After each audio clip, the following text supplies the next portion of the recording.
and a very warm welcome to today's webinar, Cities and Climate Challenges in Southeast Asia, organized by the Climate Change in Southeast Asia program at ISEAS Yusof Ishak Institute.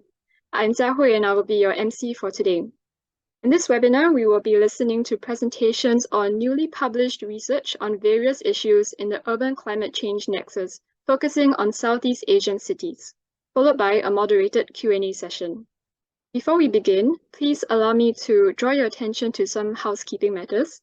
Firstly, if you encounter any technical issues, please use the chat function to reach out to our technical support team. Secondly, to ask questions to the speakers, please use the Q&A function, stating your name and affiliation together with your question. You can send in your questions at any time during the panel discussion. Thank you for your cooperation. Without further ado, I would now like to invite today's moderator, Ms. Melinda Martinus, lead researcher at the Climate Change in Southeast Asia program and ASEAN Studies Center, to kickstart the webinar. Melinda, the screen is yours. Thank you so much, Jia Hui. Good afternoon from Singapore, everybody. Welcome to the Cities and Climate Challenges in Southeast Asia webinar, organized by the Climate Change in Southeast Asia program at the ISEAS Yusof Ishak Institute. My name is Melinda Martinus. I'll be responsible for moderating the discussion today. The Climate Change in Southeast Asia program at ISEAS was established in 2020 to examine the phenomenon of climate change, its impacts, and policy responses across the region. In October 2021, we organized a workshop for scholars, experts, and policymakers to facilitate knowledge exchange to deepen understanding of the complex and multidimensional nature of climate challenges in the Southeast Asian cities context. I'm delighted to announce that the workshop has resulted in a compendium published by ISEAS Publishing. Before discussing the compendium, let me first invite Ms. Ciencia, the coordinator of our program and also the co-editor of the compendium, to give her opening remarks. Over to you, Sharon. Thank you, Melinda. Distinguished guests, good afternoon to all. On behalf of the ISEAS Yusof Ishak Institute of Singapore, I warmly welcome you to this webinar this afternoon.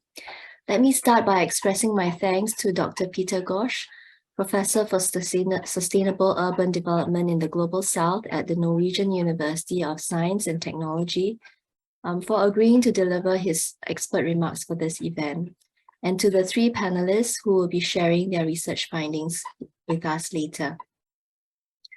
According to the United Nations, out of ASEAN's population of 726 million people, nearly 405 million will be living in urban centers by 2030.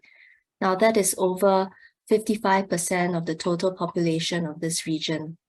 And Southeast Asia is also projecting greater urban growth rates, with the rise of more than 200 small cities in the next 30 years.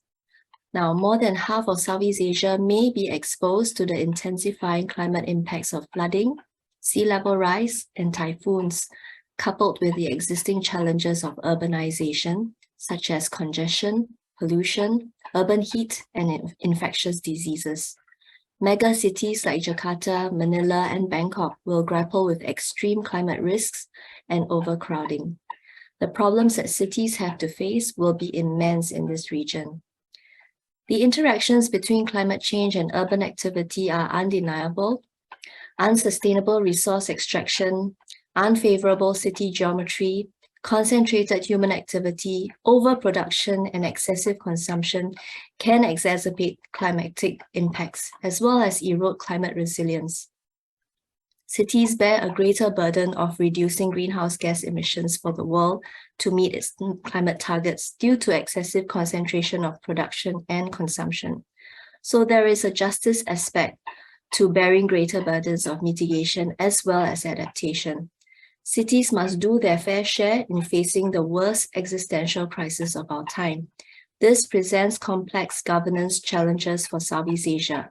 How can cities balance economic growth, climate resilience, and decarbonization goals?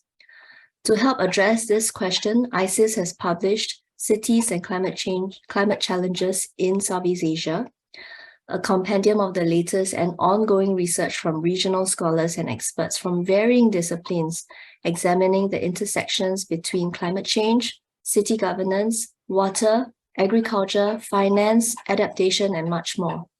Each chapter presents a case study on a unique Southeast Asian city or urban climate solution that can be applied within this region. And it provides in-depth analysis with practical recommendations oriented towards Southeast Asian policymakers. What the compendium really tries to do is to contextualize climate change for this region. It draws from an understanding that this region, due to its varying levels of development, great store of diversity, and by that I don't mean just physical biodiversity, but also diversity in politics, economics, and security, the idea that it cannot adopt a one-size-fits-all approach and that each city is unique in its challenges and solutions. Yet, the greater ambition is to bring all of these challenges and solutions together in one volume and attempt to see if transferable lessons can be drawn and applied to other cities in similar situations. So this compendium is the first in a series that will come, and it will promote accessible, policy-relevant climate change research while cultivating a diverse network of climate change researchers who are focused solely on this region. Dr. Peter Ghosh has generously lent his expertise as one of the reviewers for this compendium, for which he has our utmost appreciation. I would like to give special thanks as well to two other members of the Scientific Review Committee, Dr. Elmer Colvin from the University of Oklahoma and Mr. Jon Van Etten from the Asian Development Bank for their time and unstinting support for this project. Today, 3 of our compendium contributors will be sharing their research findings and recommendations, focusing on water scarcity in Baguio City, the Philippines, the role of international city networks in advancing Jakarta's climate agenda, and the role of Japanese Official Development Assistance, ODA, in promoting climate adaptation solutions in Vietnamese cities.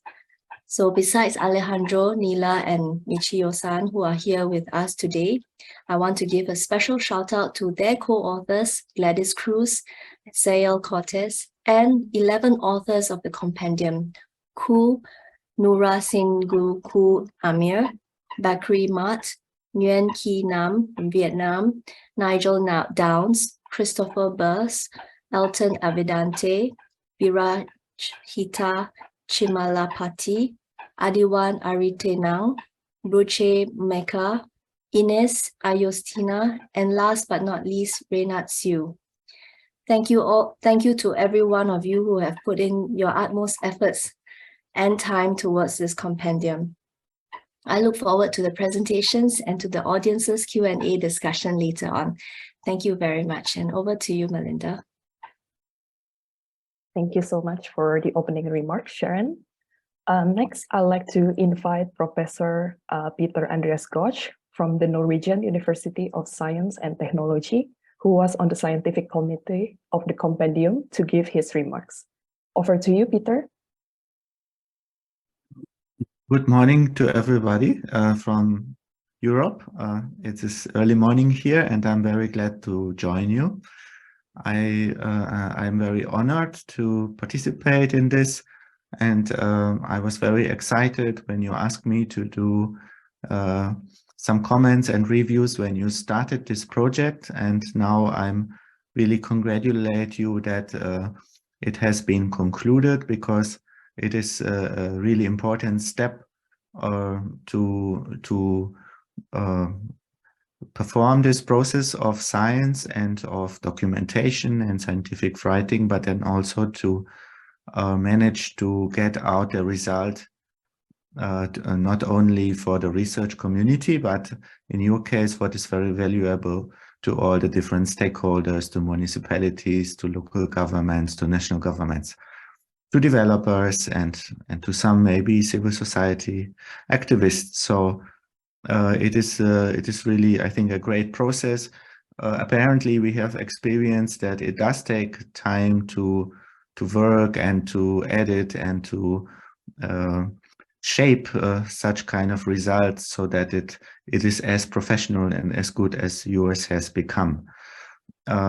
So my name is Peter Gotsch. I'm originally from Germany, but I'm working on the topic of international urban development since the start of my academic career. That was around the year 2000. But even when I was a master's student, I was happy to be a student of Saskia Sassen at Columbia University. She actually, and some courses in this program, has introduced to me this issue of global urbanization and as you know, global cities, but also mega cities and everything that is related. Currently, I'm working for the Norwegian University of Science and Technology. And also there, I'm very happy that I can be part of a program that is called Urban Ecological Planning. I not only mention this, of course, to present my program with this opportunity, but I do think that the longer I join this program, the longer I'm very much convinced and become a part of it, and want to also to become like a ambassador for this approach. Urban ecological planning, as some of you might know, was created by the Chicago School of Sociology, maybe around 100 years ago, at least, even a little bit more. However, today it is still valid. It has been transformed a lot, but it is one of the planning approaches that tries to include the people, that tries to include complexity, that tries to include issues of governance and urban politics, things that also reverberate and reflect in many of your papers. And we have seen in the compendium that there's such diverse and exciting results. However, we do struggle when we want to find patterns and common narratives and conclusion that are valid for everything and that come out like a general result. That's almost impossible. That's also not the entire value of such a compendium that you have produced. No, the real value of the compendium is its diversity, and that is managed to show us the city and the issue of climate change and global warming and how we could address it from the different perspective, from the different location, from the different scale, local government, national government, regions, and then there's a lot of diversity, and we have the feeling, the humble feeling, yes, we only have scratch on the surface, and we could actually produce 50 more compendium, and every of those will have different result and again different angles. So why are we doing this? I think it has an immense value because we all have to learn, we all have to connect. We have to start to weave this together, those valuable experiences, the different scales, the different stakeholders, the different location. That's also our role from academia and from university. Nonetheless, there are some patterns, as you have also summarized in your conclusion. And one of the observation is, I already started to mention, cities are complex systems. Cities are not as complex that nothing at all is non-predictable. We have a mix of predictable trends. We have regulation. We have principle. We do have some something that we can patternize and we can observe, and we are more we feel more comfortable to predict. But on the other hand, we also have a lot of unknown knowns and unknown unknowns, as the scenario planning experts would say, that makes cities very unpredictable and very dependent on non-linear dynamics and depending on chance and on black swan events. And so we know that, and we are dealing with this duality of predictability and non-predictability. We can also see cities at, I would say, self-organized complexity, and that is no paper is writing about this. That was also not the issue to make a new theory here. but it was the issue to reflect from the ground and from the experience. But it is something we have to deal with, and it's not something to be afraid of, that cities are complex. That's our day-to-day context and challenge when we work about cities and climate change and complexity, etc. So again, a program like urban ecological planning, which is not only a program that I represent, but the entire approach, it is rested on some pillars, and the pillars are, for example, how we could increase citizen participation, citizen engagement. That's a big pillar of the program, and we do find this this claim and this conclusion in several of the papers.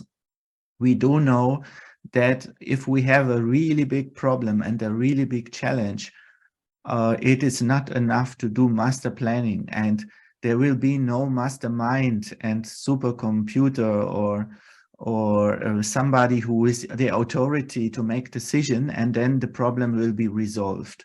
Although it seems comfortable and easy to believe in that, like a kind of traditional rational planning could resolve those problems. And indeed, it can contribute to a lot of these problems. And I'm not arguing to give up the rational planning and the traditional planning. We still need master plans.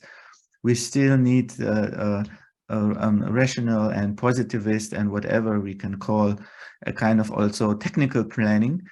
But it is not enough. We just have to combine this traditional way of planning with new approaches. Like one is to increase the level of participation, civic engagement. In terms of planning theory, we would say communicative planning. So if I'm now talking from the perspective you see of an urban planner, there are more disciplines involved, as we can also see in the compendium. But from the urban planner is not only the guy who is drawing the plans, but he is also the person now who facilitate conversation and dialogue between government and the people and the real estate developers, as your compendium actually is also doing. Your compendium becomes almost like a tool to facilitate those dialogues, which is very nice. The other leg beyond participation, I'm just saying one more thing about participation, that there are several scholars and books that actually from the very beginning of the modern urban planning, if we look back at Patrick Geddes, who is like considered by some people as the founder of urban planning as we know it, and later people like John F.C. Turner, who wrote the book Housing by People. But those like kind of big scholars we have and big figures in our discipline, and they already claim that it's the only way to plan sustainably if we engage the people and use participation. Why? Because the people on the ground, they know what is needed in the place and what is needed in their environment and in their one of your authors write about that the planning has to be based on blocks, and that's very true in that sense. No, it has to be the people have to identify what is needed and what are what is the context, what is the local knowledge, what is the capabilities of the environment, and what their priorities are. Nonetheless, of course, we know we also have the big problems. We have big infrastructure sometimes that is transcending the local scale, or we have a huge issue like, for example, rivers that are, if we have especially big rivers, they are going through not only local places, but we're going through cities and regions and countries and even cross-country, and we have to regulate it on a bigger scale. But then we need the combination. We need to involve local people, but also the big goals and the big scales. And we are still in many places, and most of the time, we still to learn more and to professionalize, operationalize more this kind of multi-scalar approach, that I cannot just remain in one scale, but I have to sometimes combine thinking in different scales, and I need to combine thinking in different time frames, because cities are complex and self-organized, like I mentioned, but cities are also dynamic. They are always transforming. So some people would say we are talking about a moving target here. So as we are today talking about what the city is in Southeast Asia, but tomorrow it will be already a different city, and in next week and next month and next year. So we have to try catching up, and especially in our role as academic, as scientists, to try to understand and to carry forward a new, always a revised understanding, what is our city and what is its need, etc. So the last is, so we have the participation. We have something like leaving no one behind. That is, again, from the perspective of urban planning and of the perspective of the public especially, we need to become advocate for the marginalized, for the poor, those who don't have so much power. This is also doesn't mean this the only thing we need to address, but we really need to take special consideration of these groups, because they are more powerless and cannot maybe defend their own rights and needs in a way that more powerful stakeholders and resident group or other government groups or private sector enterprise owners can. So the role of the public government and of the urban planners there is to take this role also of advocacy planning, to try to protect the most vulnerable. We know today we have migrants that have been displaced by climate change disasters, also by political disasters. We have as many migrants today as never before since the Second World War in the whole world. And we know that issue is not going to become very much smaller, like other trends that we observe today related to climate change, but also to political change. And having mentioned that, I come to the last point, is that we need we need a planning system that is again beyond this kind of rational planning. It needs to be prepared for the unexpected. So it is not enough today to make a plan for 5 years or for 10 years and then to stop and everything will organize itself. But we have to expect today that next year something will happen that we have not thought about, that we have not envisioned. And we need a very good kind of contingency planning, a planning that is also working with thinking about risk and uncertainty, and a planning that can learn maybe a lot from some population group who have this risk and uncertainty already for many years. So here we have to some parts to organize a transfer knowledge from informal planning of certain groups of people to official planning systems. But there are many more ways to define contingency and planning in times of uncertainty. So with this introduction, I try to present to you not only what this urban ecological planning stands for, and I would like to invite you to also to pay your attention about it.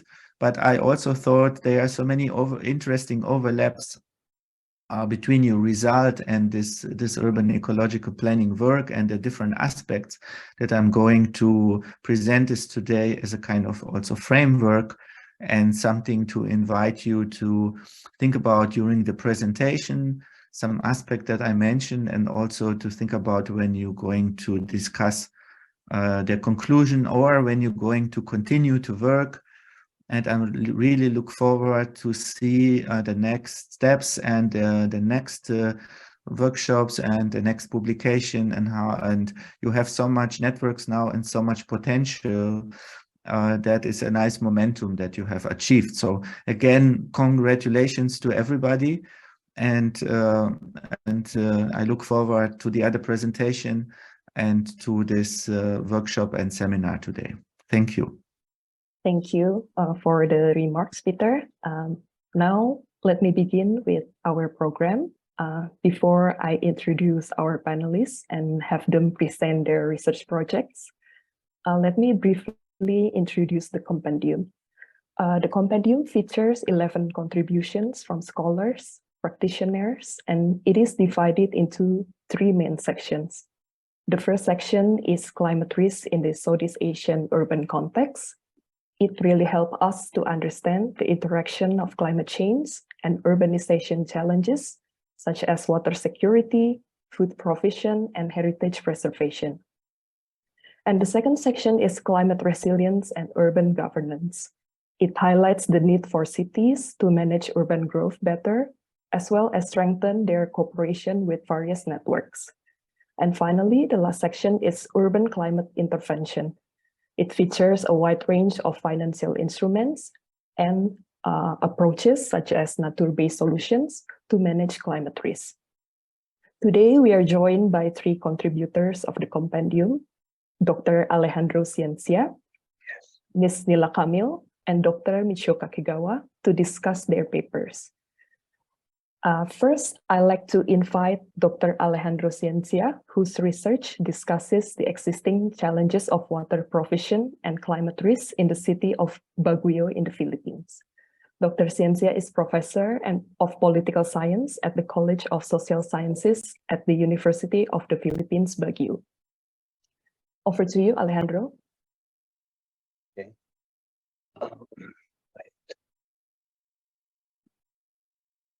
Can you see my slide?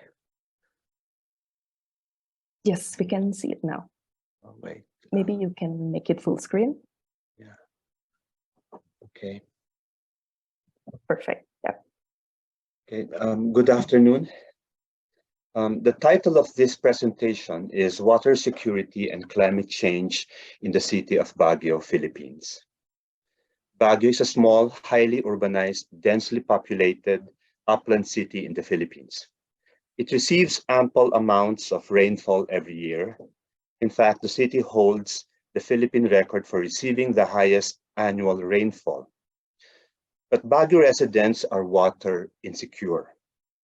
Now, water security is defined as the capacity of a population to safeguard sustainable access to adequate quantities of acceptable quality water for sustaining livelihoods, human well-being, and socio-economic development. So water security has at least 3 dimensions. The first one is quantity. Okay? Water supply must be adequate. Second one is quality. Water must be potable and safe. And the third is accessibility. Water must be available and affordable. The government-owned Baguio Water District, we call it BAWAD, runs the city's piped water distribution system. Its mandate is to provide adequate and potable water at affordable rates to all customers. In short, its mandate is to make its customers water secure. But a host of issues have made it difficult for the Baguio Water District to fulfill its mandate. Among these are a rapidly growing population, non-revenue water or leaky pipes, illegal connections, degradation of watershed reserves, the city's inadequate wastewater collection and treatment system, and the topographical, engineering, technical, and financial challenges of providing water in a mountainous city. Now, as to access to adequate water in Baguio City, official BAWAD data shows that from 2013 to 2022, the water produced by the BAWAD was below the projected daily water demand. Now, 2015 and 2016 survey data revealed that only 68.6% of Baguio households are directly connected to the Bawadi's piped water system.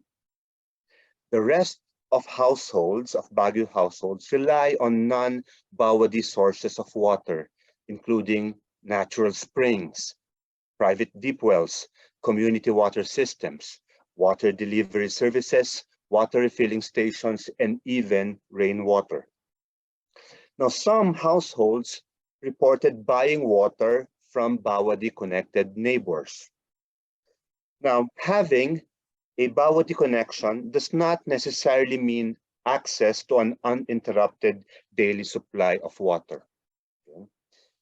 Now, the Bawadi follows a rationing schedule with 56.6% of Bawadi connected households getting water 2 or 3 times a week. Now, only 10% of Bawadi connected households enjoy a daily supply of continuous piped water. Now, as to access to safe water, Bawadi water is generally described as having no smell or having no color. However, there is the common perception in Baguio City that Bawadi tap water is not safe for drinking unless boiled first. So 85% of all Bawadi connected and non-Bawadi connected households in Baguio consider water refilling stations to be their main source of drinking water. In other words, the Bawadi is not the source of potable water, but private water refilling stations.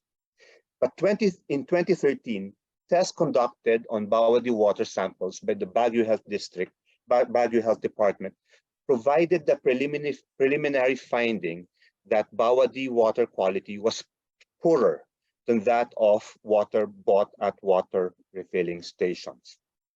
It bears noting, however, that the quality of water from refilling stations also needs to be closely monitored.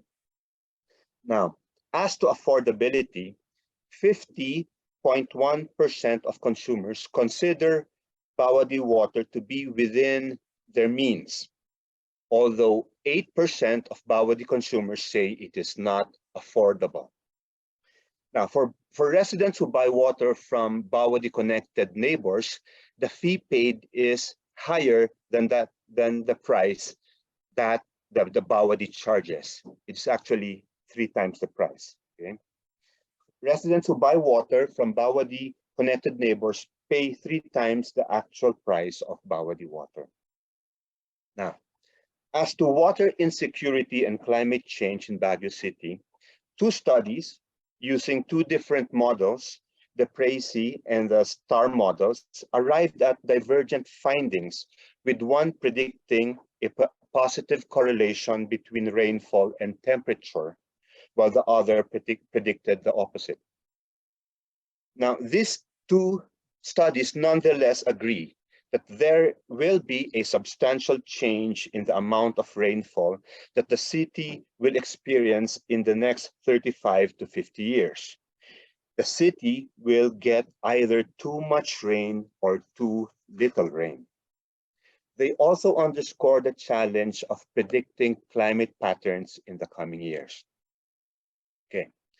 Now, as the city continues to experience water scarcity, Baguio residents, the Bawadi, and the city government have adopted resilient behaviors or introduced several initiatives to address water insecurity. For Baguio residents, these include the utilization of natural non-Bawadi sources of water, informal water sharing arrangements, the creation of community water systems, rainwater harvesting and storage, water recycling, reliance on water refilling stations, reliance on water delivery trucks, and the digging of private deep wells. Now, if you're in Baguio, you will notice that many houses have these water tanks, but this simply indicates their desire to store water in the event of water shortage or scarcity. Now, it bears noting that some of these behaviors may ultimately threaten the city's water supply. The Bawadi, meanwhile, has taken the following initiatives: the exploration for new water sources and the rehabilitation of wells, the reduction of non-revenue water, the protection of watersheds, the construction of rainwater harvesting facilities, and the Bawadi proposed the establishment of a bulk water supply system. Now, the city government, for its part, has enacted ordinances or codes that regulate extractive activities and the sale of water.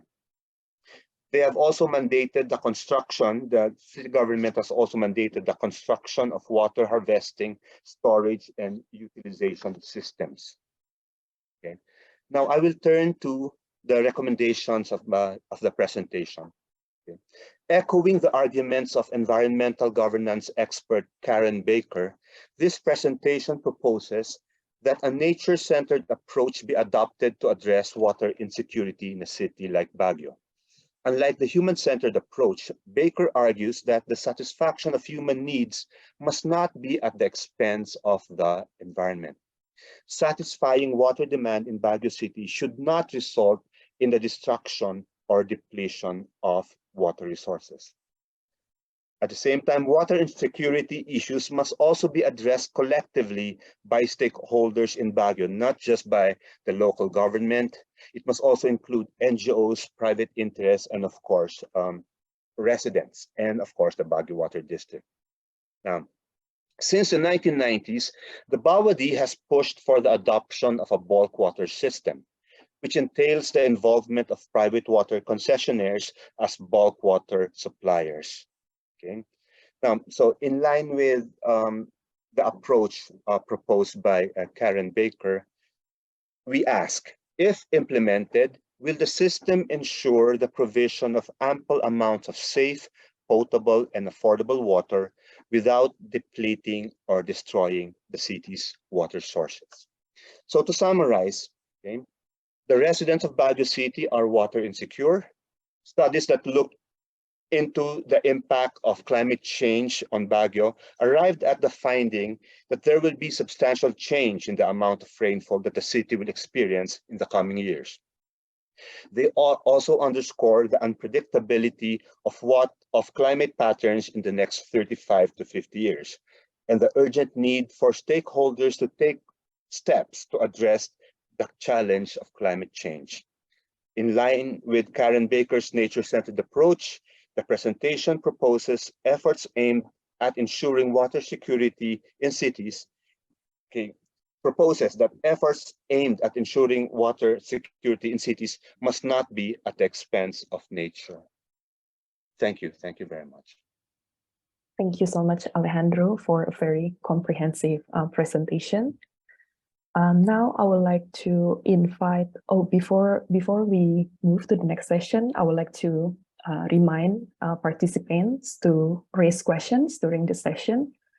You may use the Q&A function. You can state your name and affiliation and the name of the speaker whom you would like to address the question. All right, now I would like to invite Ms. Nila Kamil, who will present her paper on the role of international city networks in helping the city of Jakarta to advance its climate ambition. Ms. Kamil is an expert at the Directorate of Climate Change Control at the Indonesian Ministry of Environment and Forestry. She is currently doing her PhD at the Wageningen University in the Netherlands. Over to you, Nila.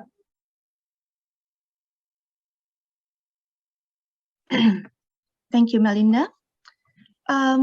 Good afternoon, ladies and gentlemen. And it's actually morning here in the Netherlands. So I would like to say good morning, afternoon, or evening to all participants from all around the world.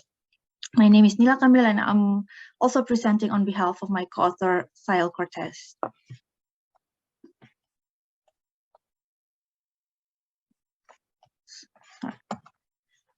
So as the background to our study, we observed that the global climate governance is shifting from a state-centric to polycentric mode, wherein non-state actors, among them cities and city networks, play a vital role. Cities have been widely considered as an important player in driving climate actions, both through supporting national commitments and independently by organizing themselves to help meet the global climate goals. As cities take on this impactful role, climate city networks have also gained traction by connecting city governments with global climate agendas. Yet, how do they cooperate and to what effects? In order to answer these questions, we take case study of Jakarta and its relations with three city networks, which are the C40 Climate Leadership Group, the International Council for Local Environmental Initiative, ICLEI, and CityNet. Nila, sorry, yes? you can put your slides in a full screen mode. Okay, is it not in full screen mode it's not, still? It's not, yeah. Maybe you can Okay. close it first and then maybe you can select display setting. Mm-hmm.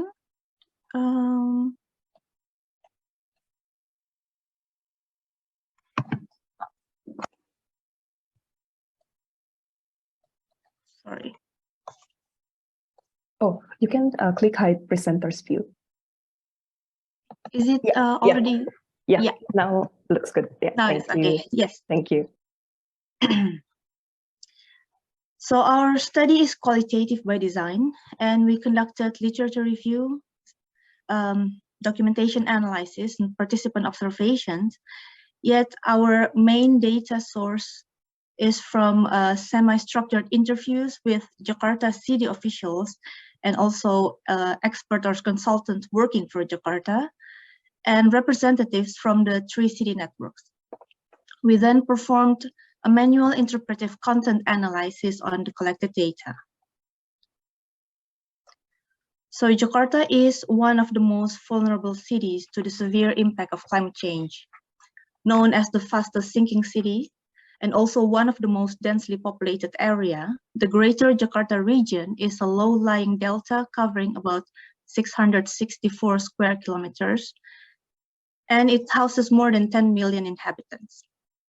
Some of the existing and persisting environmental and climate-related issues are flooding, sea level rise, unsustainable urban planning and design, and high mobilization between inner Jakarta and Greater Jakarta, which leads to heavy traffic.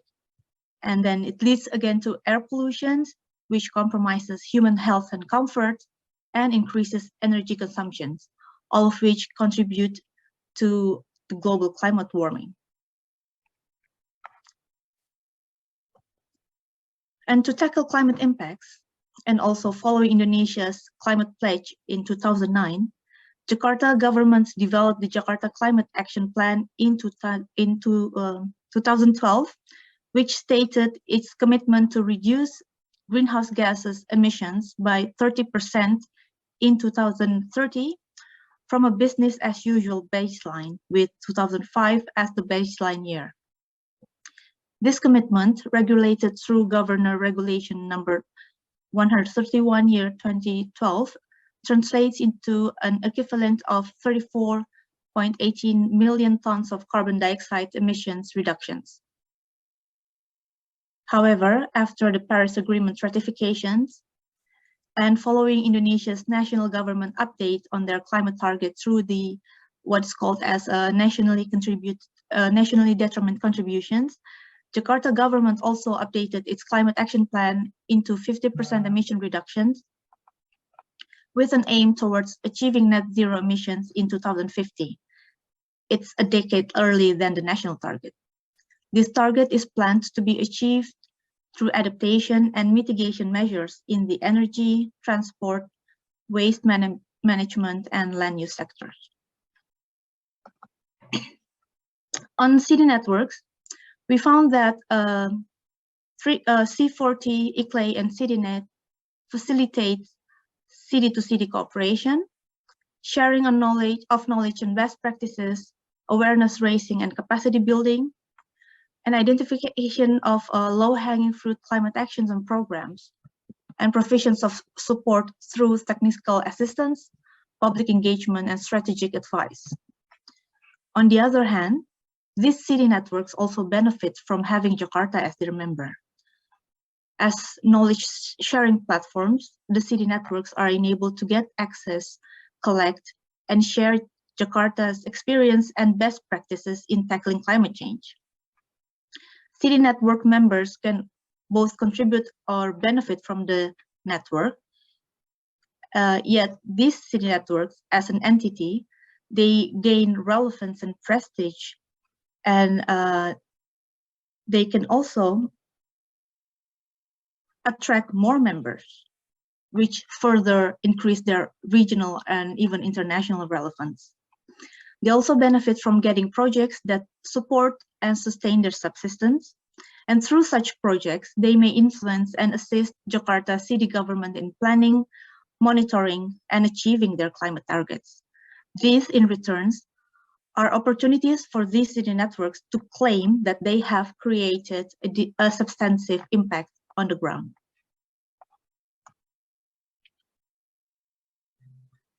So in its cooperation with climate city networks, Jakarta is also enabled to strengthen and elevate its position as city climate leaders. And Jakarta gained knowledge and also actionable information from the sharing and learning from other city members of these city networks. It gained access to financial support in terms of support in terms of finance, and also transfer of technology and capacity building, all of which are means of implementations to help achieving climate targets. And they also get support in identifying challenges and opportunities in meeting these climate targets. And through the transparency program, they are supported in terms of tracking climate activities implementation progress. And lastly, they get support in terms of wider stakeholder participations through public engagement. These are all factors that help facilitate Jakarta city governments to be able to develop more effective and ambitious climate action plans and policies. So it all helps in not only institutional capacities, but also reflexive capacities, as Professor Gost said, that they are able to plan not only 5 years, but 10 years, but also many years ahead, by acknowledging their challenges and hurdles faced, and then they make plans despite of these challenges. So in conclusion, cities and city networks cooperation is vital to help scale up climate actions and ambitions. The cooperation benefits gained by cities can be patterned into acknowledgement, mutual learning, enhanced networking, and access toward targeted or specific support based on cities' needs. Yet, the extent to which cities can advance their climate ambition hinged on leaders' agendas vis-à-vis national climate politics and infrastructure.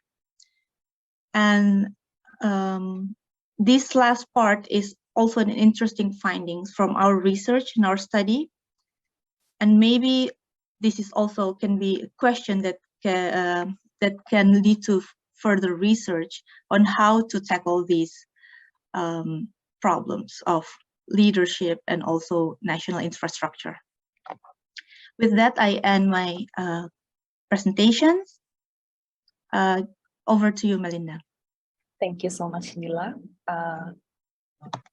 Now, I would like to invite Dr. Michiyo Kakegawa, who will discuss her paper on the role of Official Development Assistance, or ODA, for advancing sustainable climate adaptation in Southeast Asian cities.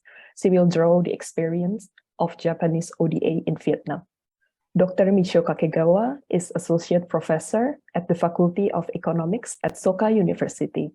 She previously worked on projects related to environmental management and sustainable development at the UNDP, Ministry of Foreign Affairs of Japan, and also Japan International Cooperation Agency, or JICA. Over to you, Michiyo. All right, thank you very much, Melinda, and thank you very much for your kind introduction. Right, and good evening, and also warm greeting from Tokyo. My name is Michiyo Kakegawa, and from Soka University. I'm very delighted to join this webinar, and also very grateful to have this opportunity to share some of my research findings with you today. Right, so let me share the screen.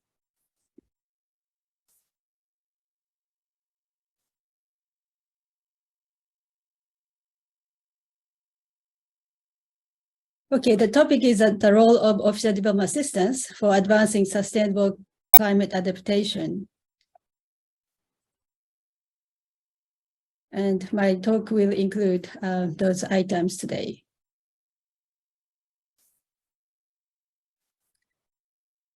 As the global average temperature increases, natural disasters occur more frequently and intensely, stated the IPCC 6 assessment report. In order to mitigate such negative impacts from global warming, it is essential to have appropriate and sustainable measures.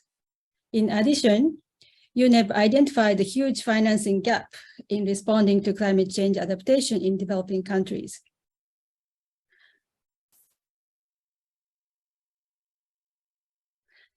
Combined adaptation and mitigation finance flows in 2020 fell $17 billion short of $100 billion pledged to developing countries. It means more and more assistance will be required. Donor-funded projects will influence the state of environment and society in developing countries. Therefore, I argue that the donors' approach to adaptation is critical for sustainable development. This is the chart, amount of ODA by the major OECD DAC countries. As you can see, Japan has been one of the largest bilateral donors for the past few decades and has been playing an important influential role in supporting developing countries. Globally, Japan continues to demonstrate its commitment to the international targets such as basic human needs, infrastructure, poverty alleviation, human security, and SDGs, among others. Recently, the global community is increasingly concerned about the climate change impacts on vulnerable communities in developing countries and promoting the cost-effective, nature-based solution to climate adaptation. Lots of effects of nature-based adaptation has been pointed out. Cost effectiveness, co-benefits, improving livelihood, resilience, and so on and so on. Therefore, it is critical for Japan to revisit the ODA's policy and strategy, in particular the areas of adaptation, and examine to what extent has Japan embedded climate resilience and considerations in its assistance projects. So therefore, this study explores how Japan's overall ODA policy and national decision-making shape the regional discourse on climate change.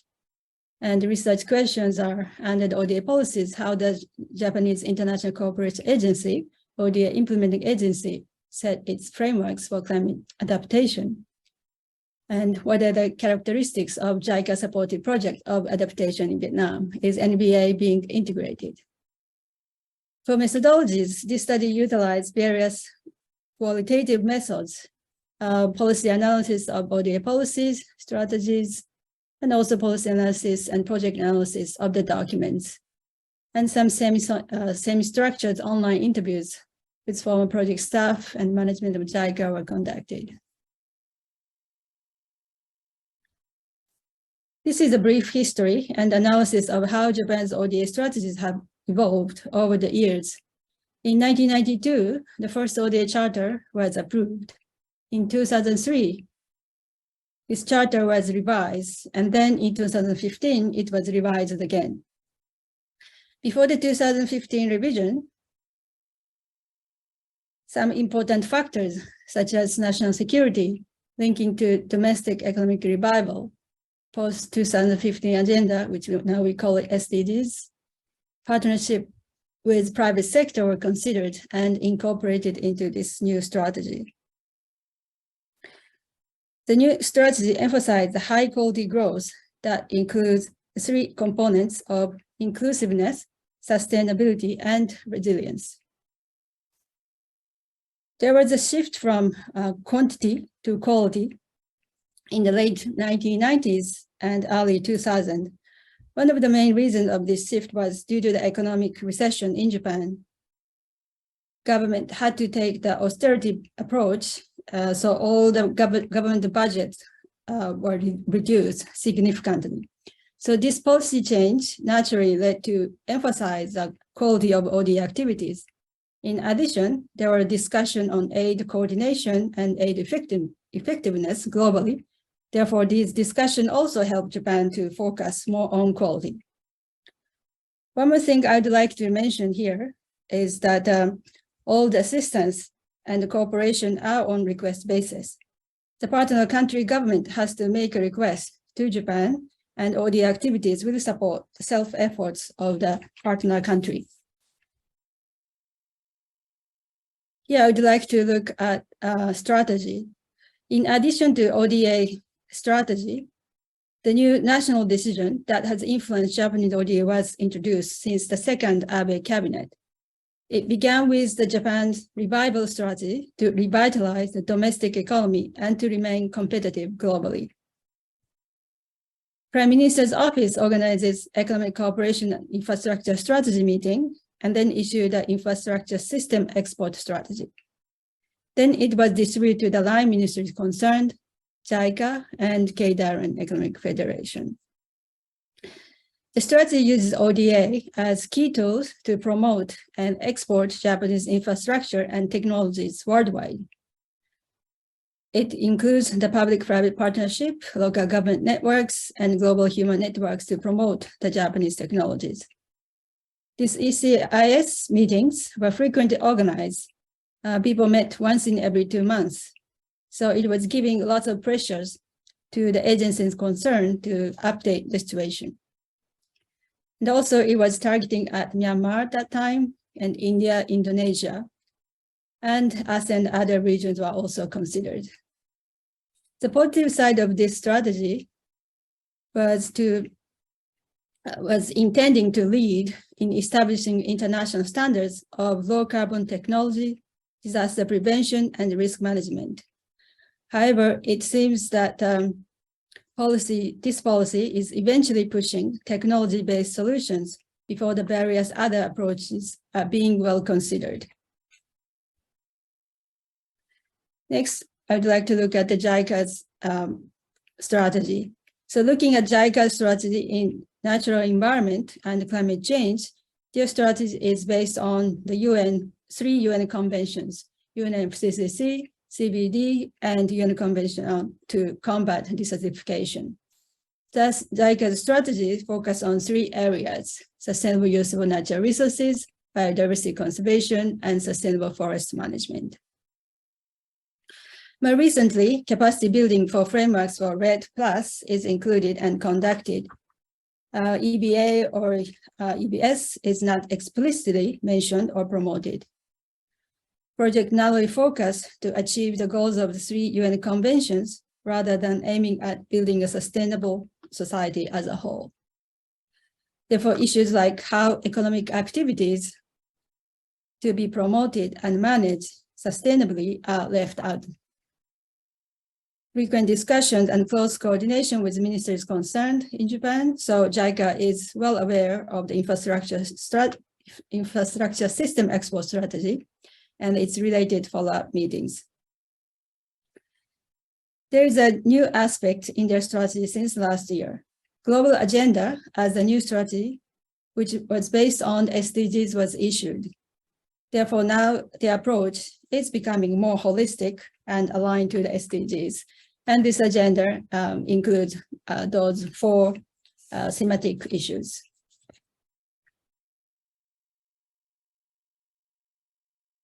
Now, I'd like to look at a case study in Vietnam. So with these backgrounds, I analyzed ODA project in Vietnam supported by JICA in the field of climate change adaptation between 2010 and 2021. As listed in the chart, there are 6 projects, including loans, technical assistance, and grants. In a more concrete way, there's 3 loan projects, and 2 of them are using the technology-based approach, which is number 1 and number 3. It seems the absence of NBA could be seen in JICA-supported project in Vietnam. These projects are, of course, well aligned with Japan's development cooperation strategy and infrastructure system export strategy. However, it seems there's absence of NBAs.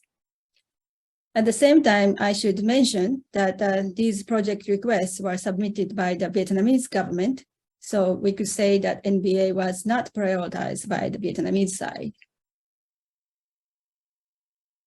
Okay, so now move to the conclusion.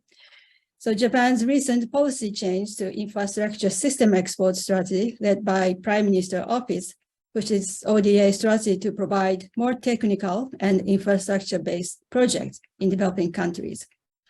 However, since many steps exist for project design and various factors influence the design of a project, to explore how directly or to what degree this strategy influenced the project in Vietnam needs further research. JICA-supported project in adaptation in Vietnam includes the mixture of loans, technical assistance, and grant scheme. The 3 loan projects, but within 2 big loan projects. Alternative solutions might have existed for the Benche water management project, which has built 8 sluice gates. So therefore, to identify, to explore the further, further research will be needed. Regarding the Earth observing system, satellite project, how effectively being used for adaptation need to be also examined after the project completion. So there seems to be absence of NBA as a key approach in JICA-supported project in climate adaptation. Low priority of nature conservation and NBA is the issue in a partner country. JICA's new comprehensive approach, global agenda, is expected to improve the linkages among climate change adaptation, sustainable livelihood, and biodiversity conservation. Right, so I'd like to move to the recommendations. So I'd like to suggest that JICA should integrate EBA to their planning system, institutional frameworks, and ensure the necessary financial and human resources available. Explicitly integrating EBA into Japanese ODA project will not only ensure linkages between the activities in biodiversity conservation and climate change, but also to strengthen the outcomes of the systems project to build a sustainable and resilient society. I believe that the JICA can play a critical role to influence the decision-making, introduce various EBA tools in adaptation, and also implement nature-based and comprehensive approach where appropriate, which is both cost-effective and sustainable. The issue of giving low priority to the restoration of ecosystem and use of EBA in developing countries must be addressed. Further capacity building in this area will be essential. Creating good practice of EBA will strengthen trust that EBA is an effective, viable solution for climate adaptation. Right, so thank you very much. Thank you very much for your kind attention. Thank you so much, Michiyo, for your presentation. I think our 3 speakers have presented varied and also contextual experience of Southeast Asian cities in addressing climate challenges. In the first presentation, Alejandro explained to us that climate risks such as rising temperature and heavy rainfall are making water more scarce, more unpredictable, and threaten biodiversity and people access to clean water, as demonstrated in the case of Baguio. And learning from Nila's presentation about the role of global city networks, there is strong evidence that by joining various global city networks, such as the C40, ICLEI, and CityNet, the government of Jakarta gains a lot of benefits, such as an increase of knowledge, access to collaboration, as well as the ability to elaborate more ambitious climate actions. And finally, just now, Michiyo showed a different perspective. The roles of donors is very critical in our region.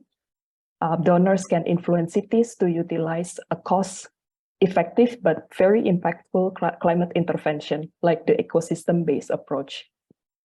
Now, I would like to move on to the Q&A session. I think I have received some questions from Arslan Muhammad from Universitas Pajajaran in Indonesia. He would like to address these questions to Ms. Nila. Maybe the first two questions I will mention it verbally. What sector in Jakarta and most cities around the world that play the what's the biggest contributors of GHG emissions in the city of Jakarta and most cities around the world? Maybe according to your observation. And the second question, could you please elaborate more detail about how Jakarta can achieve its target to reduce 50% of its GHG emissions in 2023 and net zero in 2050? Okay, thank you for the question, Arslan. So, what sector in Jakarta? Well, I can only answer about Jakarta because most cities around the world are very diverse.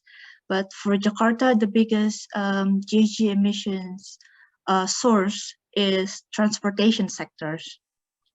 It is due to what I presented before, the unsustainable urban planning, city planning, transportation routes and modes. And there's the high mobilizations within Jakarta and also within Jakarta inner area and greater Jakarta area and also to other surrounding cities, which use private vehicles instead of mass transportations. So that's the main source. But also then the energy used in buildings, commercial buildings, government buildings, hospitals maybe. So that those two sectors are the biggest sectors for GHG emission sources. And then the second one, Jakarta now has developed the long-term climate action plans.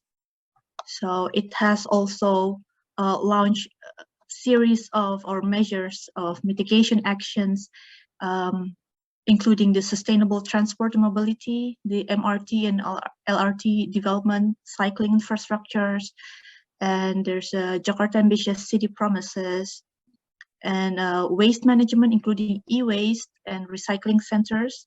There's a initiative called Waste Bank that is planned to be implemented at even smallest units, RT/RW. And then there's also green building initiatives, climate village or climate kampung programs. Yeah, there's so many activities supported by various city networks, C40, ICLEI, CityNet, and also development aid from JICA and also from USAID. Yeah, so there are so many programs in Jakarta, either in plan or already implemented. So yeah. Nila, maybe could you also elaborate? Do you think absolute net zero emissions is possible for cities, especially in your case study, Jakarta, or cities, should they consider more about carbon neutrality? And then a according maybe to your observation, how far the progress that is being made by cities around the world regarding these net zero emission targets? Yeah, so actually my other focus, research focus, is regarding transparency or measurement, reporting, and verifications, which I think is very important to track the progress of implementations and also hurdles faced by cities in achieving their climate targets. But these programs are currently institutionalized at national levels. So it is a big homework to subnational levels to develop their own tracking platforms, so to say, so that they can know where they are in terms of achieving their targets and what needs to be done to achieve those targets. But for specifically Jakarta, right now, I think the rate of achieving their previous target of 30% is it's quite questionable whether they can achieve it. However, through this MRV program and also identification of mitigation potentials, there are still so many untapped mitigation activities that can be done, which should include larger participations, not only from government, but also non-government actors.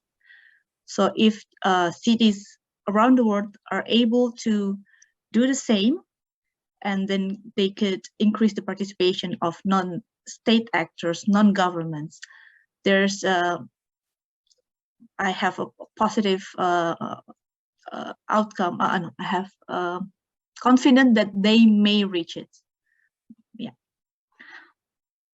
Thank you so much, Nila. And while waiting for questions coming to our Q&A box, maybe I would like to have more discussion with Alejandro.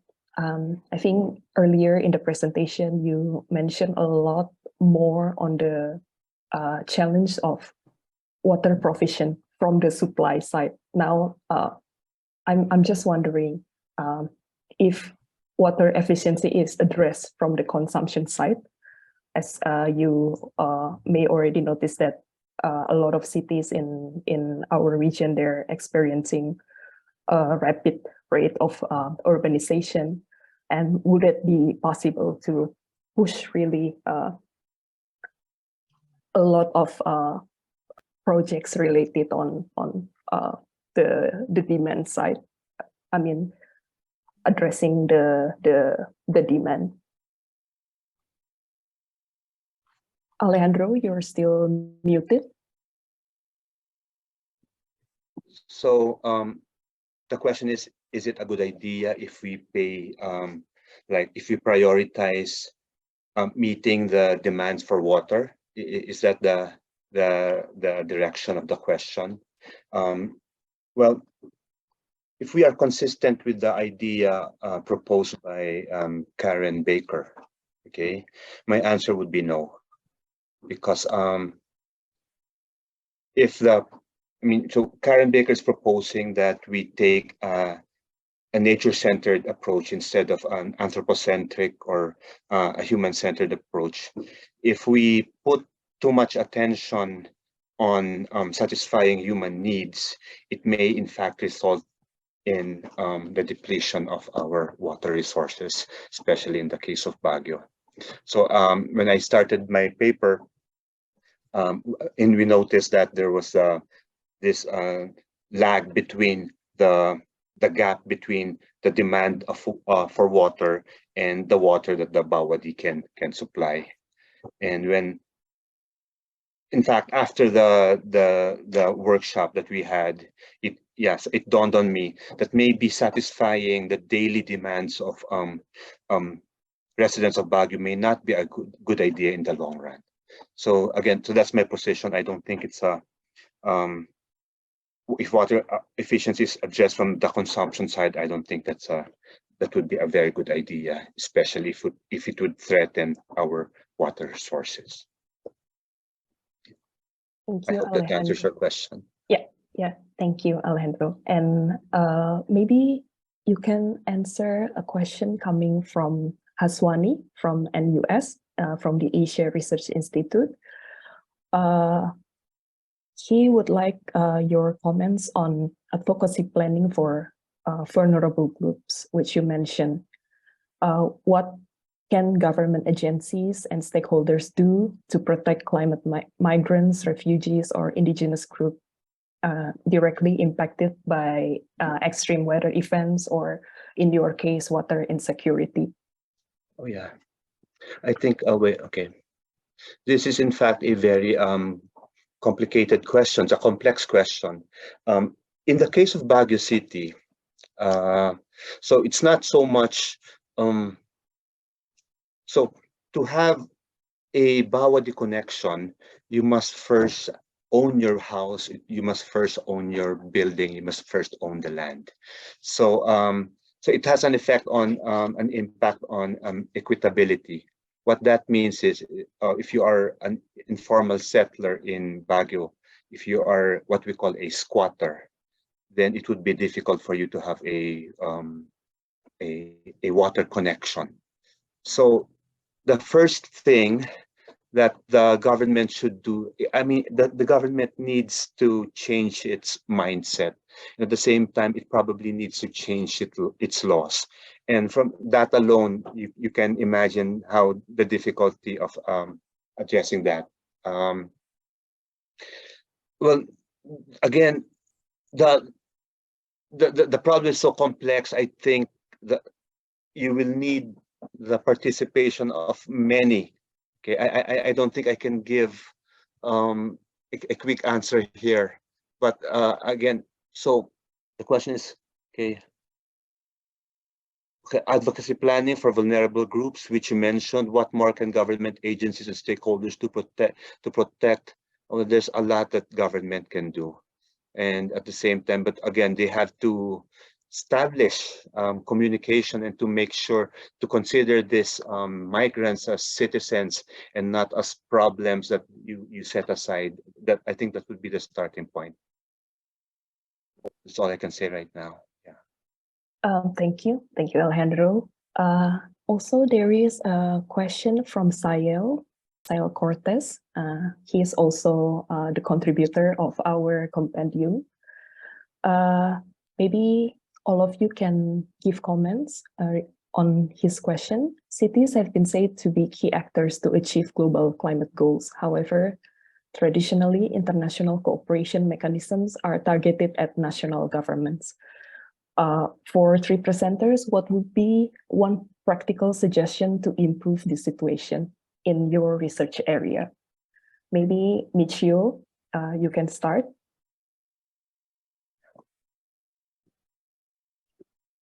Okay, yeah, sure. It's a good point, because like the name said, official development assistance, it's basically government to government assistance and cooperation program. So therefore, the projects tend to work on more policy level or more national agenda, even including the concrete project. But these days, a lot of different approaches are taken. For instance, we need to have kind of pilot activities so that people can feel and people can have experience of changing certain things would benefit. So I think the cities or people who are in need could really share their local situation with government officials at your local level, and they can also share at the national level. And then they can also, the national government officials could include some of the very practical pilot-based activities into the big ODA project. So I think this kind of approach already started to taking on. So I think maybe, for climate adaptation, I think we would probably need more city-based approach so that, people who can really feel the benefit directly. Yeah. Thank you. Nila, do you have comments? I think our paper itself is one answer to the question, because we promote cooperation, city-to-city cooperation through city networks, and that goes beyond the limitation of national government cooperations. For example, Jakarta can cooperate directly, bilaterally with other cities who are members to these city networks in the C40s, in ICLE, and CityNet. And also that within the NDC, under the Paris Agreements, Indonesia has listed cities' climate actions as non-party stakeholders. So it opens opportunity for those who would like to invest or to cooperate directly to cities to enhance their climate actions and ambitions. I think that's just a short answer for me. Alejandro?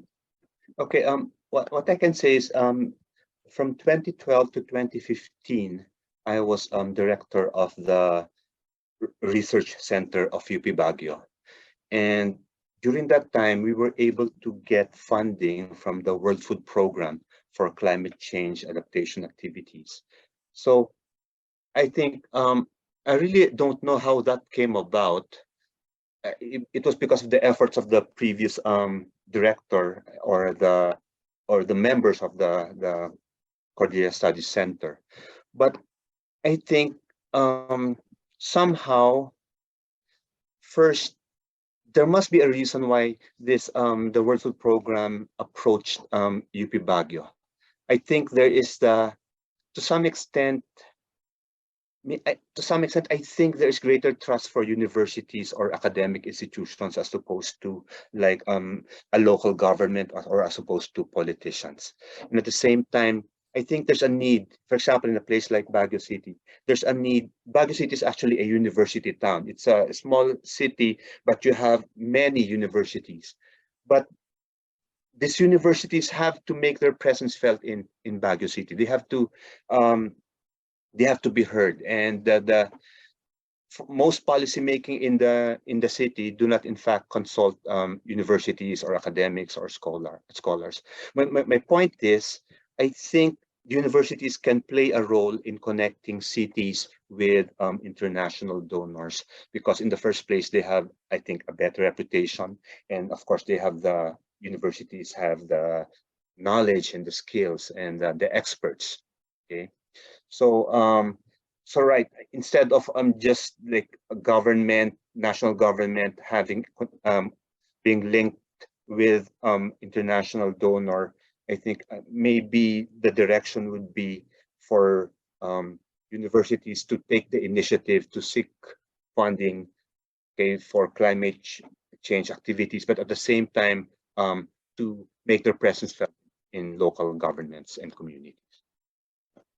Thank you so much, Alejandro. Very excellent recommendation. And now I would like to move on to the next question by Mr. Fikar Ahmed. If I understand his question correctly, he would like your comments on what steps need to be taken in order to reduce climate change, which causes instability between Asian countries. Maybe this is from the security side. You can maybe comment from the security side.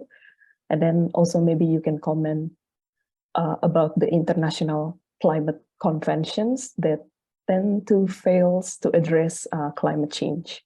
What role does the United Nations Framework Conventions on Climate Change on cities? Maybe you can comment on that. Nila, would you like to start? Because I know that you are working closely with the Ministry of Environment and Forestry in Indonesia. Maybe you know more about the United Nations Framework Conventions on Climate Change and how it works for cities and what sort of role it has.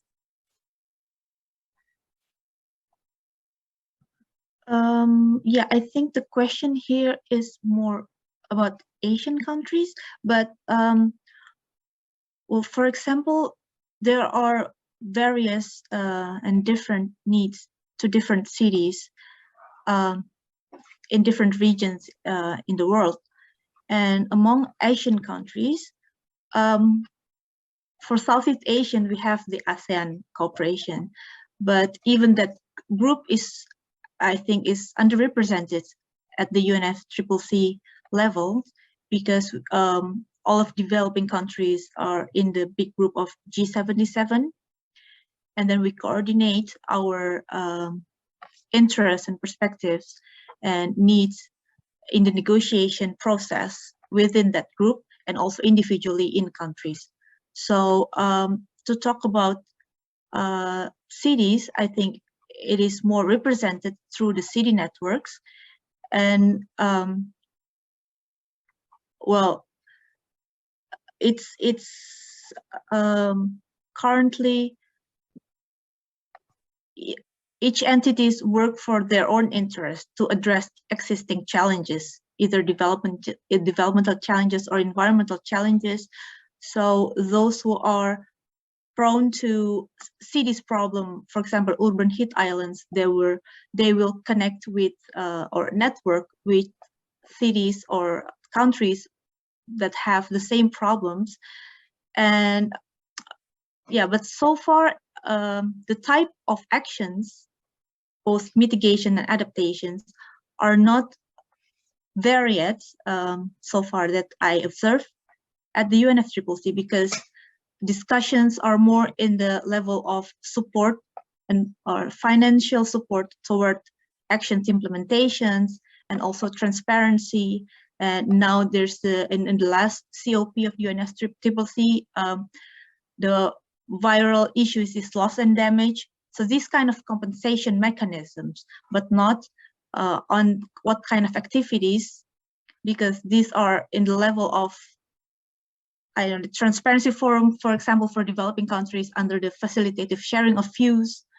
So for developing countries, mostly is also still on the level of how to account for their greenhouse gas emissions through the greenhouse gas inventories. So yeah, that's so far how I experience and observe the negotiation process at the UNFCCC level. Thank you. Thank you so much, Nila. Before going to the next question from my colleague, Dr. Mirza Huda, maybe I would like to, I'm very curious with Michiyo's paper.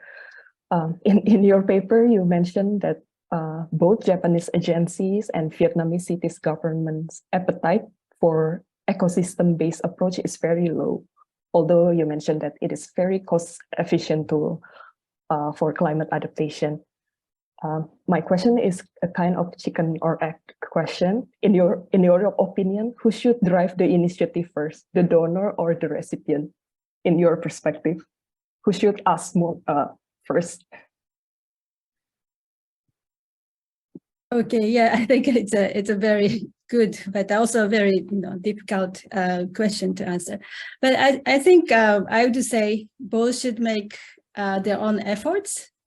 But of course, Japanese side, JICA should introduce more, the various EBA tools in adaptation and to their partner countries. And of course, to do that, actually, JICA needs to integrate, EBA into their planning system and also their project procedures, because the current guidelines don't necessarily allow the JICA and partner governments to consider all other alternatives of technologies or approach. In fact, as I mentioned, the partner government has to submit a request, and in many cases, requests include a concrete approach. So after that, JICA will conduct a feasibility study, but based on that approach. So already, we could say EBA is excluded if the request included only the technical or more, technology-based approach. But of course, I would say JICA should take a lead, but certainly, helping those stakeholders in developing countries to build their own capacity, they could also, prioritize, those approach. In addition, I would actually also mention that this is where UN agencies and also international NGOs, NPO could come in and support in creating more good practices of EBA, so that the more good practices, the more we could really convince the partner countries to try this cost-effective approach. Right, thank you.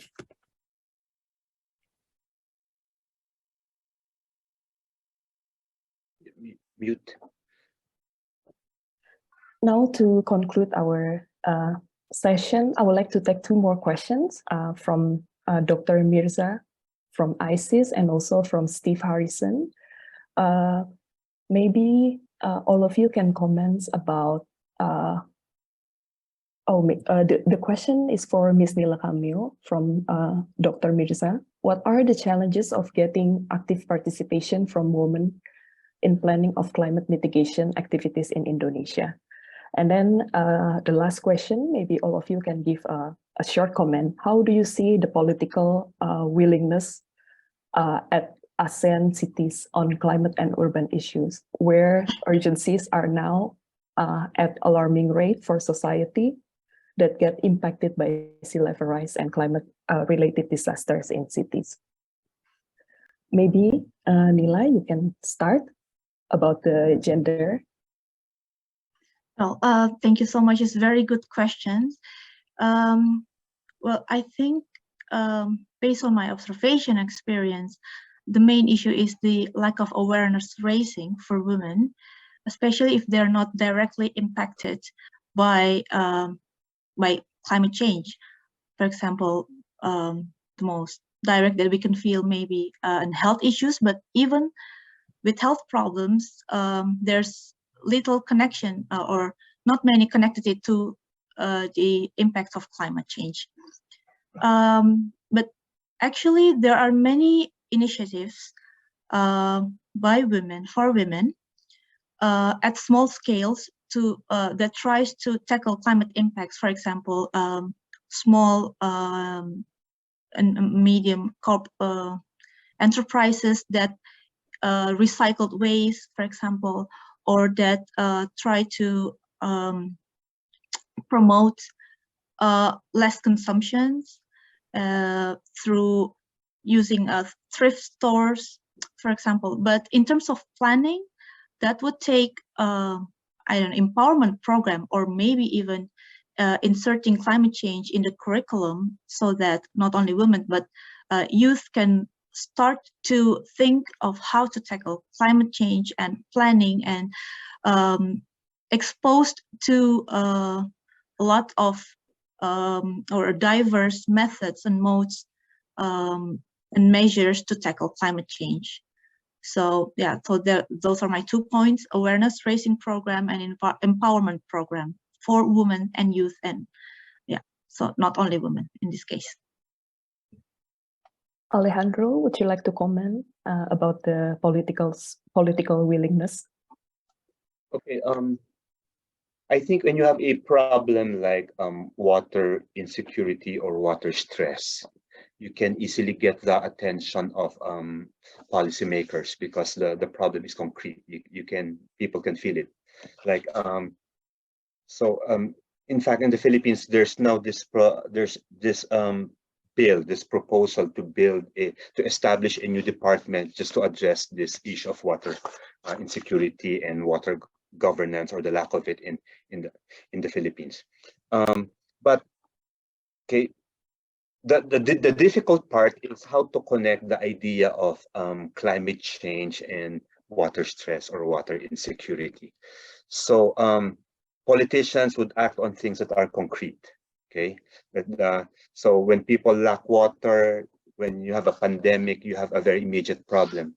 But so it takes a lot more to connect this idea of climate change and the idea that we have pandemics and the idea that we have water stress or water insecurity because of climate change.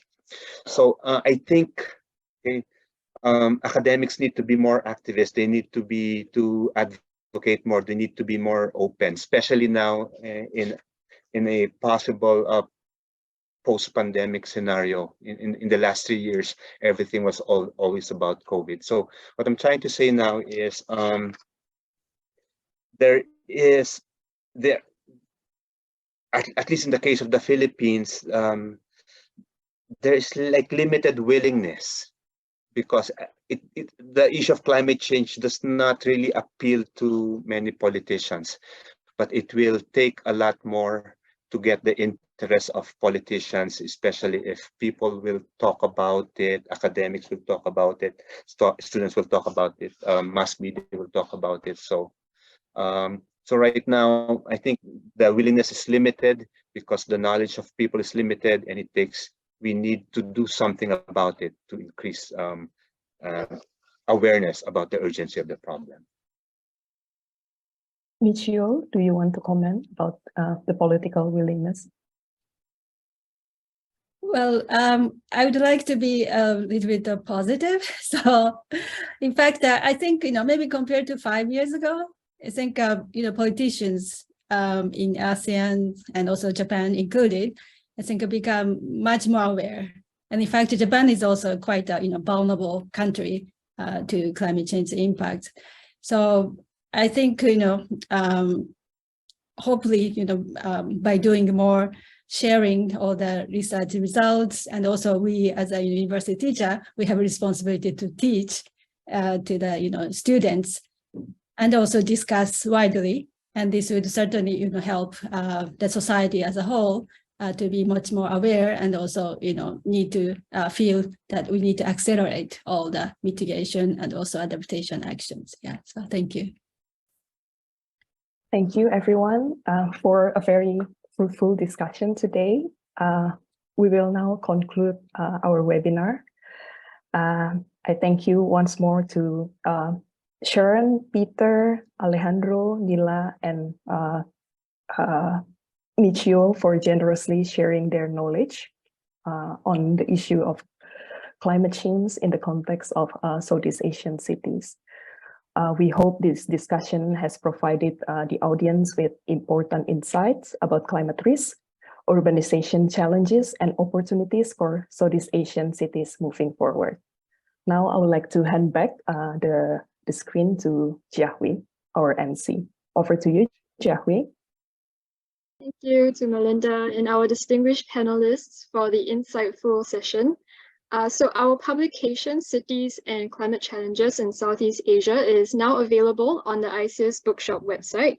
The link is now in the chat box, or it's also available at the physical bookstore on ISEAS premises if you're in Singapore. So yeah, please click on the link for more details. And I would now like to thank the audience for your active participation in the discussion this afternoon. We have now come to the end of the webinar, and we hope you have enjoyed the discussion. Thank you so much and have a nice day. Thank you, everyone. All right, thank you. Thank you. Thank you.